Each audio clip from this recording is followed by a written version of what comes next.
Why changing a property of a class object affects the original but setting it to null does not. When working with object-oriented programming in C#, developers often encounter scenarios where changing a property of a class object reflects on the original object but setting the object to null does not. This behavior is rooted in the distinction between reference types and value types. Reference types versus value types. In C#, types are categorized into two main groups, reference types and value types. Reference types, these include classes, objects, arrays, and interfaces. When you manipulate a reference type, you're dealing with a reference to the memory location where the actual data is stored. Value types, these include primitive data types, such as int, float, etc., structs, and enums. When you work with value types, you handle the actual data. The core difference. When you change a property of a class object, you are altering the contents of the memory location that the reference points to. Here's an example in C#.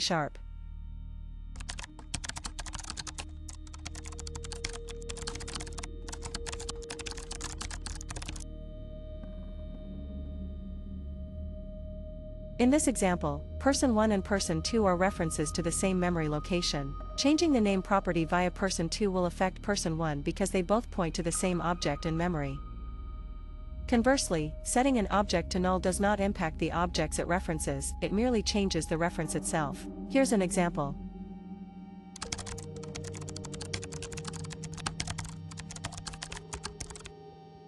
In this case, setting person2 to null only removes the reference of person2 to the person object, but person1 still retains its reference and thus remains unchanged. Practical implications. Understanding this distinction is crucial in professional .NET development. It helps avoid unintended side effects in code, especially when working with complex objects or collections. Misunderstanding how references work can lead to bugs that are often hard to trace. In conclusion, changing a property of a class object affects the original because you're altering the underlying data. On the other hand, setting a reference type to null merely changes the reference and does not impact the original data. Summary. In essence, the behavior of reference types and value types in C# can significantly influence how objects interact and transform within your applications. Grasping these concepts will result in more predictable and reliable code management.